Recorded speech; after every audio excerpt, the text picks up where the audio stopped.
Nairobi hadi kufikia sasa, kama mwenyekiti wa afya, hii kazi unaweza kuizungumziaje? Ni kwamba katika ile mazungumzo yenye ilikuwa kwa ya rais na governor aliyetoka, Governor Mike Sonko, tulikuwa na functions kama 4, na katika zile functions zenye zilina NMS afya ilikuwa ni moja yake. Mimi nimefurahia, manake nikiwa kama mwenyekiti wa kamati ya afya ni kwamba tumefanya mengi. Ya kwanza ni kwamba wakati tulianza tuliona upungufu wenye ulikuwa ni katika mahospitali mingi. Tulikuwa na strain kubwa, ilikuwa katika Kenyatta Referral Hospital, katika Mama Lucy au Four Referral Hospitals pia zilikuwa ziko na strain.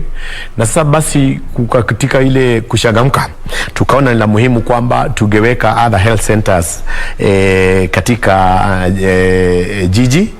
Na ni kwamba tulitumai kuhakikisha ya kwamba tuko na 24 health centers. Vinye tuko saizi ni kama tumemaliza zaidi ya 12. Zimesiduliwa wiki kama 2. Mliona wakati rais alikuwa amekuja usiku, na wiki hii tukienda katika nafikiri itakuwa kama ni Friday, tutakuwa tunasidua hospitali kubwa zaidi iliyoko katika Kariobangi South. Itakuwa na bed capacity kama ya watu 300 zaidi. Ile ni kwamba zingine ukienda Githurai utapata kuna health center yenye tumeweka, kwa sababu katika kule kwetu constituency ya Roysambu tulikuwa na health center moja ilikuwa Maroroi, tuko na nyingine iko Kahawa West, na for us sasa ndio tufanye ku decongest zile health centers zenye tuko nazo. Tukaonelea every constituency tunaweka one health center. Imekuwa imefanyika vizuri. Ile component yenye sasa tumebakisha ni kwamba human capital, ambapo tumetaka tuongezee madaktari, tuhakikishe kuna dawa ziko, kama ni nurses wawe wako wa kutosha, wauguzi wawe wako wa kutosha, na ni kana ya kwamba infrastructure kama size vinyi tuendelea ni kwamba tumefanya vizuri zaidi. Tumemaliza, because for any take off lazima uanze na infrastructure. Infrastructure ni kuhakikisha kwamba health center ziko, kama ni hospitali ziko, facility iko sawa sawa, then sasa ikuwa infrastructure imekuwa sawa sawa, sasa ndio tunaanza kuleta watu ambaye tunaita human capital. Saa hizi tumemaliza, tulikuwa kama ni miezi 4 tulikuwa na issue na madaktari, tukasort out maneno yao, wako sawa sawa, wakarudi. Clinical officers walikuwa pia wako na changamoto kidogo, tukaongea na wao, wakahakikishwa ya kwamba wakalipwa, wakarudi kazini. Na vyenye tuko saa hii, utakubali na mimi Suleiman ya kwamba for the last 5 months hatujakuwa na any issue on maneno ya health workers, maneno ya workers hata kama ni wa county. Ni kwamba matakwa yao yameangaziwa vizuri, wamelipwa, michara iko sawa sawa. Na kubwa ama tuseme lengo letu kubwa ilikuwa ni kuhakikisha ya kwamba sisi kama tunataka kucompete na private sector, lazima tuhakikisha ya kwamba wafanyikazi wetu wako well enumerated, wamepewa motisha ya kutosha, so that at least hata when you are motivated na unaenda kufanya kazi, kama ni nasi, kama ikuwe ni daktari, when you are motivated na unalipa vizuri, your output inakuwa iko guaranteed. Mheshimiwa Rutere, ni kwamba tumeona kwamba kwa muda kumekuwa na malalamishi sana kutoka kwa wafanyakazi wa sekta hiyo ya afya, wengine wakilalamika kutoka kwenye serikali kuu na kuja katika serikali ya county imewafanya hawajawahi panda ngazi kwa muda mrefu, wengine wakisema kwamba hawajaongezewa marupurupu yao. Vipi, umesema kwamba imetatuliwa katika miezi 4 iliyopita, vipi tutaweza kumaliza masuala haya katika kaunti ya Nairobi yasikuwepo tena? Chenye kiko ni kwamba kuna kitu inaitwa harmonization. Harmonization na hakikisha ya kwamba yule mtu mwenye alitoka sekta, ikuwe wewe umetoka kwa ile municipal ile yenye saizi tunaita county government, ama ulikuwa umetoka kwa national government, ilikuwa kwa vitengo za mishahara zilikuwa tofauti. Kuna walikuwa wanapata allowance, ilikuwa ni kama ni hard check allowance, walikuwa wanapewa kama ya 20,000. Wengine nao wenye walikuwa wametoka kwa hizi wa national government walikuwa wamepata hiyo. hii county government hawakuwa wanafanya nini, wanapata. Actually hiyo ndio ilikuwa shida kubwa sana. In harmonization tulisema tuangalie, tuhakikisha ya kwamba hawa wenye wametoka be it kwa municipal government, yenye tunaita county government, na wenye wametoka kwa national government, wote wakuwe kwa kitengo moja. Maana yake hatuwezi tukasema tuko na nurse wa national government na nurse mwingine wa county government, wote kitengo ni moja, wanalipwa pamoja, tukaharmonize, tukahakikisha kila mtu anapata the same salary. Maana yake kazi yenye wanafanya the same, wanafanya kazi ambayo iko na usawa. So once tulikaa chini na wao, the same way tulikaa na madaktari na tukatatua, ikakuwa ni kwamba tumekaa na wao, tumetatua maneno ya harmonization, wakarudi kazini. Tangu siku hiyo I think sasa ni kama tuko mwezi ya 4, hatujakuwa na issue. Ni kwamba kila mtu anapata rightfully yenye ilifaa apate. Tumeona kwamba NMS imekuwa na urahisi sana wa kujenga hizi hospitali ambazo umezitaja. Tumeona hospitali kwa ndege upande wa Embakasi Mashariki, tumeona hospitali Kangemi, tumeona Kiamaiko, lakini katika serikali ile ambazo zilikuwepo, serikali ya awali ya Bwana Kidero, hatukuona vitu kama hivi. Katika miaka mitatu ya gavana aliondoka Mike Sonko, hatukuona hospitali kama hizi tukijengwa. Ni kipi kimefanya urahisi kwamba NMS imeweza kufanikiwa kufanya mambo haya makubwa katika miaka miwili? Kitu ya kwanza ni kwamba kuna kitu lazima tukubaliane ya kwamba jiji kuu kama ya Nairobi itakuwako ni ngumu if you don't focus kwa ile tunaita allocated revenue, pesa ama mapato yenye tulikuwa tunapata ilikuwa ni kidogo. Systems pia hazikuwa zinafanya kazi vizuri. Ukweli ni kwamba when you work with the big brother ambaye tunaita national government, yeye ako na advantage mili. Namba ya kwanza ni kwamba yeye anao ako na pesa mingi zaidi ya yenye tulikuwa tunapata. Kwa hivyo hiyo pesa nayo na infrastructure ya national government pia iko superior kushida ya serikali ya county. So wakati tulipata kikapu zaidi ya yenye tulikuwa tunapata pande hii, ikakuwa ni kwamba pesa ilikuwa ni kidogo. Wafanyikazi nao wenye tulikuwa tumepata kama ni national government walileta about 11,000 workers. Ilikuwa ni pesa yetu yote ilikuwa inaenda kwa recurrent expenditure. So pesa ya development ilikuwa nayo ni kidogo. Ukiangazia pia nayo tuseme legacy ya Mheshimiwa Rais, alikuwa amefocus kabisa on kuhakikisha ya kwamba Big Four, wakati labda tatizo ilikuja ikapatikana kidogo, akasema yeye anataka kuhakikisha ameacha jiji ikiwa sawa sawa.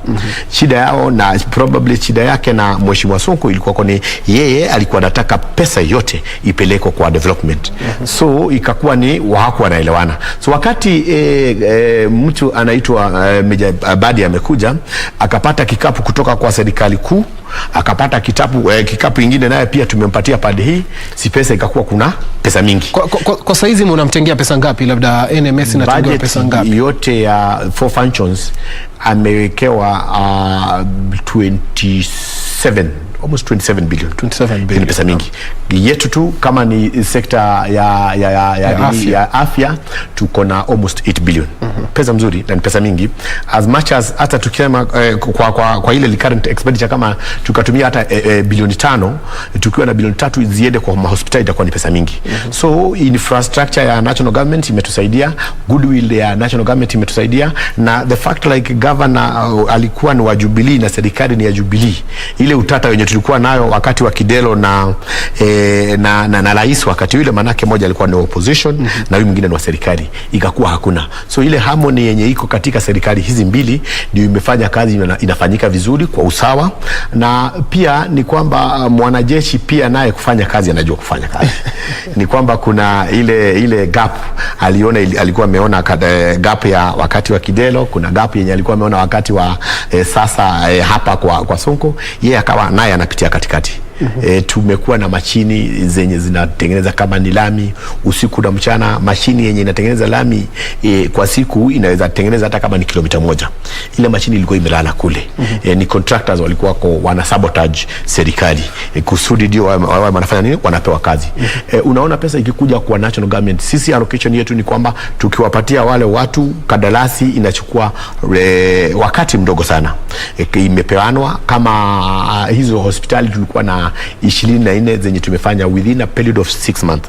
Hiyo nayo inakuonyesha ya kwamba ikikuwa ni hivi ya kwamba pesa iko, wafanyikazi wetu kama ama mashini zetu zenye ziko zinaingia kwa infrastructure, tuna contractor tu anapewa a portion of ile kazi kubwa yenye inatakikana. Ikiwa ni hivyo ni kwamba kazi imekuwa ikifanyika kwa haraka. Maneno ya ufisadi ni kama iliwekwa kado kabisa, manake katika ile NMS hatujakuwa na sakata zozote zile za kwamba award ya procurement atiko na utata, wenye wako wanalipwa in time, because shida kubwa sana Suleiman yenye imekuwa na sisi ni kwamba contractor ulikuwa unafanya kazi katika na hizi county government, ukifanya kazi kama umefanya kazi leo na umemaliza umepeleka certificate zako, ilikuwa unachukua karibu mwaka mzima ndio unalipwa nini pesa yako. So wakati kama pesa ziko, kikapu imejaa, iko sawa sawa, ukimaliza ukilezi certificate unalipwa. Hata wale contractors nao wenye wanakuja kufanya kazi nao wanakuwa ni wengi. Ilifika mahali contractors hawako wanataka kuchukua kazi zetu, manake almost kila mtu amewekwa akona madeni. Ndio hiyo tunakuja kwa najua unakuja kwa pending bill. Kama saizi tumelipa karibu bilioni 2 na kitu, tumeongezewa bilioni nyingine 1.3. Once tumehakikisha pesa tumelipa wale wajiko wenye wamefanya kazi, basi uptake ya kazi itakuwa iko juu. Number 2, it will have a multiplier effect kwa economy, manake wale wakiwa wamelipwa, particularly SMEs, wale contractor wadogo bila mtu wako na 50,000 mpaka 5 million, wale ndio wale wako na kitengo kubwa. Na ni kwamba wakati umelipa wale, utakuwa umeinua jamii katika sekta zile. Ukiwa umelipa mtu, kuna mama boga mwenye amekuwa akileta chakula kama ni Pumwani, kama hujamlipa yake ni 100,000, 70,000, ukimwekea pesa kwa mwaka mzima, si kweli unaua that particular economy. And probably miaka 8 katika serikali ya county ya Nairobi. Tatizo liko wapi katika masuala haya ya ununuzi, ulipaji? Kwa sababu kuna bwana mmoja kwa nazungumza naye akiniambia ametengeneza soko la hapa juu City Hall, City Park, akisema kwamba alikuwa na deni la milioni 30 hajalipwa. Lakini kwa yeye alikuwa anaashiria zaidi malalamishi yake katika ofisi hapa City Hall ndio penye shida. Chenye nimekuwa nikiangalia kabisa mimi kwangu ni kwamba imekuwa na wale watu kutoka procurement mpaka kwa finance, either watu wanachukua, kuna ile budget yenye tumekuwa tukiangazia wakati huu, ni kwamba tunasema kama tuko na kutoka our revenue na ile tunapata mapato ya national government, kama we can optimally correct 26 billion, mbona tukue na budget ya 34 billion, ikuwe na gap kubwa? Na ikiwa na hiyo gap kubwa, kwa hivyo itakuwa ni kwamba tunatumia pesa zenye hazipo. So imekuwa ni kwamba actuals budget tunasema kama tuko na we can correct 26 billion, budget izikue zaidi na bilioni 2. Hizi zingine labda tunaweza chukua ikuwe ni mkopo, ikuwe ni wafadhili wanaweza finance bilioni 2. Lakini ukiwa na tofauti ya bilioni karibu 8-10, basi itakuwa ni gumu sana. Na imekuwa tu ni miaka karibu sasa 20 serikali nayo inachukua inaweka budget zaidi ya mapato yenye tufanya nini. Pia hata kama ni kukopa hawezi wakafanya nini, wakakopa. So imekuwa ni kwamba contractors wakifanya kazi, manake wafanyikazi lazima walipwe. Kwa hivyo current expenditure pesa yako ikuwa fixed, lazima itoke.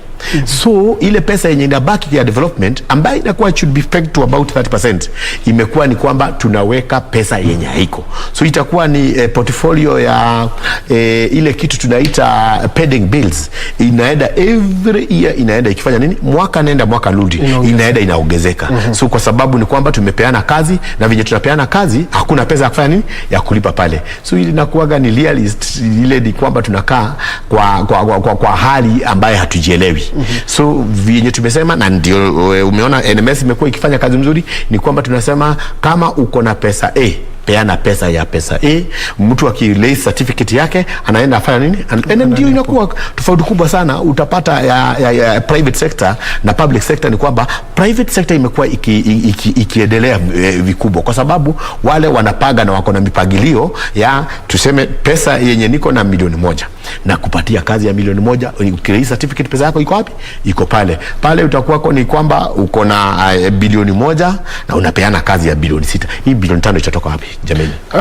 NMS labda katika eneo wadi yako ile ya Roysambu, kipi ambacho kikiangalia unaweza sema kwamba NMS imenifanyia kazi hii na hii hapa katika wadi yangu ya Roysambu? Ningetaka tuishikilie isikuwe ni NMS peke yake, manake katika kile kitengo ya pesa zenye sisi hutoa imekuwa ni rahisi sisi kufanya kazi na NMS in conjunction na watu wanaitwa Kenya Urban Rural Authority. Ni kwamba sisi tulichukua kama mwaka ya kwanza tukachukua kama bilioni 2 tukaweka hiyo kitengo kwa watu ambayo wako, ndio niliongea maneno ya Big Brother kula Kenya Urban Rural Authority wana mashini, wako na system mzuri kushida vyenye tuko nayo. Kwa hivyo tukachukua kitengo yetu tukaweka kule. Ikakuwa ni barabara zetu, utapata kuna zile barabara ni za county ndio, lakini zinafanywa na serikali ile ya kitaifa, lakini pesa ni zetu.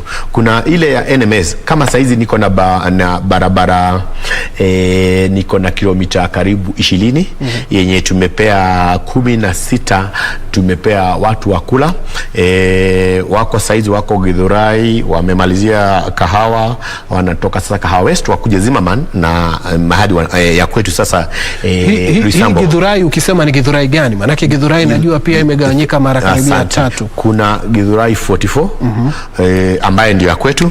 Tuacheane na Githurai ile ya 45 na Kimbo hiyo ni tofauti, manake iko katika county ya Kiambu. Githurai ya 44 ni ya katika ward zije tuko nazo constituency ya Roysambu tuko na ward 5. So hiyo Githurai iko pande ya kwetu. Tulikuwa tumepewa kilomita ilikuwa ni 76. Mimi niko na kilomita 18 zenye zinafanywa na kula. Nikitoka pale ni kwamba watu wa NMS wamenipatia pia barabara 3. Unajua tukikaa hapa utasikia watu wakiongea maneno ya TRM, barabara ambayo imekuwa ikinipiga kwa muda, manake imekuwa ni watu hata imefika mahali wapagaji sasa wanaanza kutoka kwa hiyo barabara, zile nyumba zenye ziko karibu pale na TRM. Zamani nilikuwa na shida ya Lumumba Drive yenye najua umeona imekuwa sawa. Milema tumetengeneza, Milema Drive, Milema Road tumetengeneza. My focus sasa ni kijiji. Tukiwa pale sio ukiniuliza maneno ya Marurui, ambapo tuko na kijiji inaitwa Juakali. Tuko na kijiji kingine iko pale bado karibu na TLM inaitwa Kabiburu. Na vijiji zingine ndogo zenye ziko kule. Focus yenye imekuwa yetu na rahisi ni kwamba tunataka kuhakikisha ya kwamba tumefungua vijiji. Ndipopa kukikuwa na shida kama ni ya moto, kuna exit ama barabara zimetengenezwa vizuri. So pale Marurui niko na kilomita 8 naweka, niko na kilomita 3 naweka pande ya Lumumba Drive hapo Jogo. Nyuma pale ya Roasters niko na kama kilomita 2 na kitu. And then ile kubwa sana shida yenye nimekuwa nayo kidogo ni pale Mountain Mall nyuma ya Homeland. Pia pale napo tunaweka kama kilomita 2.5. Tatizo labda la kutengeneza barabara ni nini hasa? Kwa sababu tunajua wengine wanalalamikia kwamba barabara inapita na kwake, lakini halipo ile pesa baada ya yeye kuondolewa pale ambapo yupo. Kuna matatizo kama hayo kwetu. Ikifika ni kama ni mahali ya ward, sidhani inakuaga kubwa, ni shida ni kubwa, manake kuna zile existing roads na barabara zile si kubwa sana. So kule kwetu sidhani kama ni zikiwa at the level ya county levels, hatunaga maneno ya ati kuna, because katika ile mpagilio tuseme kama ni mpagilio yenye ilikuwa imefanywa ya jiji, kuna provision ya barabara. So kwetu haikuagi ni tatizo kubwa kabisa. Hiyo huwa inapatikana kwa national government, kwa sababu kama ni highways utapata watu waliingia kwa ile kitengo yenye ilikuwa ni ya barabara, utapata wengine wamejenga. Tuseme hata isikue ni kujenga, ni kwamba katika ile growth portfolio ya nchi ni kwamba watu kitengo yenye ilikuwa ni ya barabara ni kidogo, lakini kwa sababu sasa watu wamekuwa ni wengi, utapata tu unapata kupanua.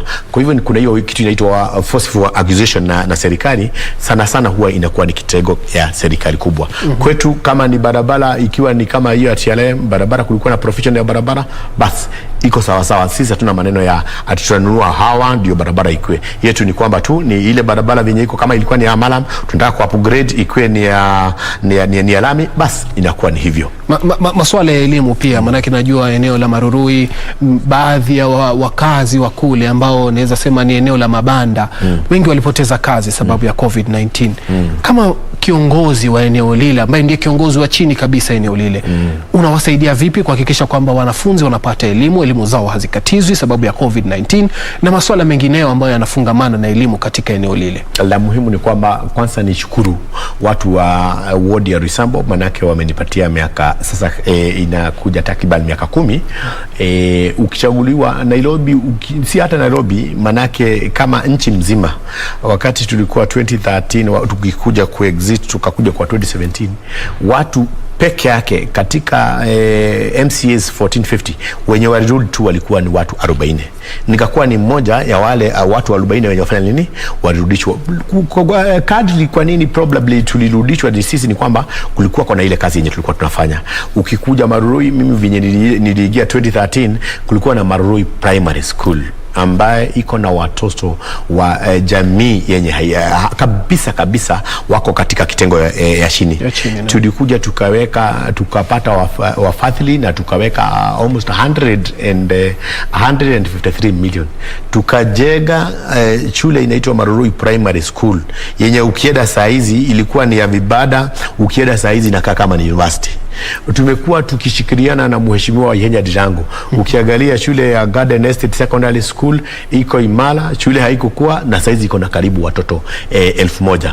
Tukuje kwa health center yetu ya Marurui, ilikuwa kwa rundown completely, haikuwa na madaktari, haikuwa na dawa, ilikuwa haina facility, ilikuwa kabisa, ilikuwa iko chini kabisa. Tukaweka infrastructure, tukaleta madaktari wenye walikuwa ni wazebwe, tukawatoa, tukaleta madaktari wa sawa, tukahakikisha ya kwamba nurses wenye walikuwa tukaongezea walikuwa ni 3, wakafika karibu sasa wako zaidi ya nurse 8. Tukaleta daktari ama nurse in charge mwenye mtu mwenye ako na ujuzi ya kuogea ama HR, kuogea human resource. Unajua ukikaa na wale watu wa kule ni kwamba lazima uwe una ile kuelewa na kuogea na watu vizuri. Ikakuwa sawa. Tuko hapo, tumepatia budget ya 14 million, tunataka kuweka upgrade, siwa raina haikukuwa nayo, tumeweka tukatengeneza barabara yenye ilikuwa imetoka kutoka kwa barabara inaitwa Murad Road. Sasa tunaenda kuelekeza mpaka kule mwisho. Ni mengi yenye tumefanya ndugu yangu. Naona muda hatunao. Nataka nikuulize swali moja ambalo ni swali la kizushi, niliambia tuzungumzie, lakini ndio swali nitaliuliza. Jubilee ilifeli wapi katika uchaguzi wa Kiambaa?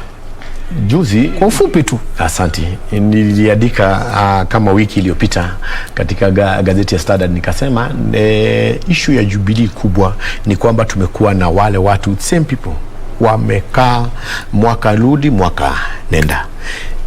Sijaiona mahali serikali as much as tunasikiaga midterm elections watu huwa hawarudishi serikali, ni kwamba kuchidwa ama uchidi mkubwa yenye ilionekana na chama kingine kime defeat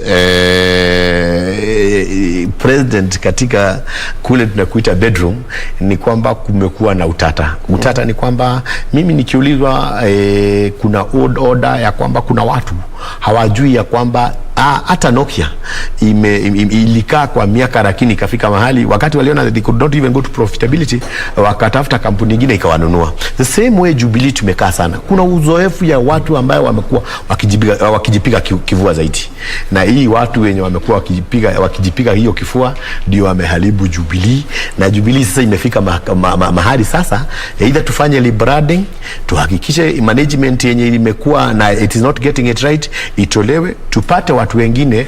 Unajua hata the world is becoming a global village, na ni kwamba watu wadogo ambao wako na uzoefu wa maneno, hatusemi old is wisdom, ati wazee lazima watupatie hekima, lakini wakiwa wamekaa kado.